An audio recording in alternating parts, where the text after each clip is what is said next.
Tayo, lahat ng naririto, bahagi tayo ng iisang katawan ni Kristo.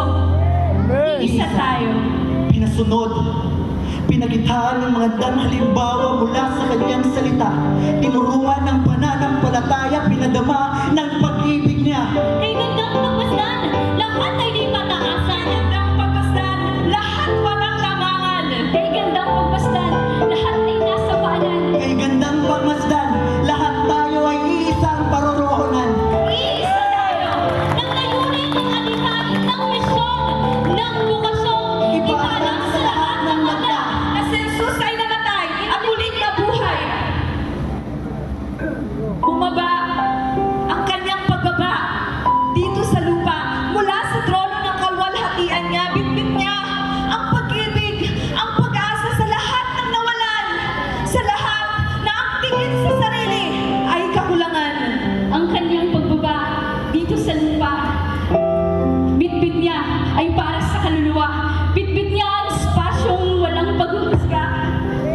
Naging tahanan ng mga kaluluwang nanghihina ang silong sa mga panahong inuulan ka ng pagdududa.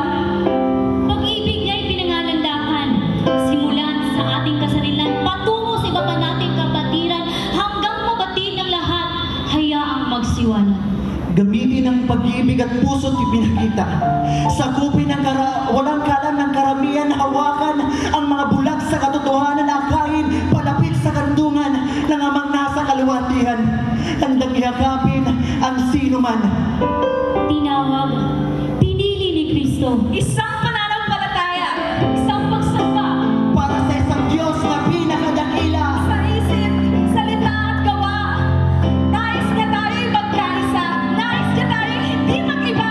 Alang-alang sa mga kaluluwang nagdudusa. Sa bisa ng pagkakaisa, tunay na may pag-asa. Sakupin ang sarili sa mga utos niya at tangkilikin ang kinagisnan ng bawat isa. Hindi pa huli ang lahat para tayo magkaisa.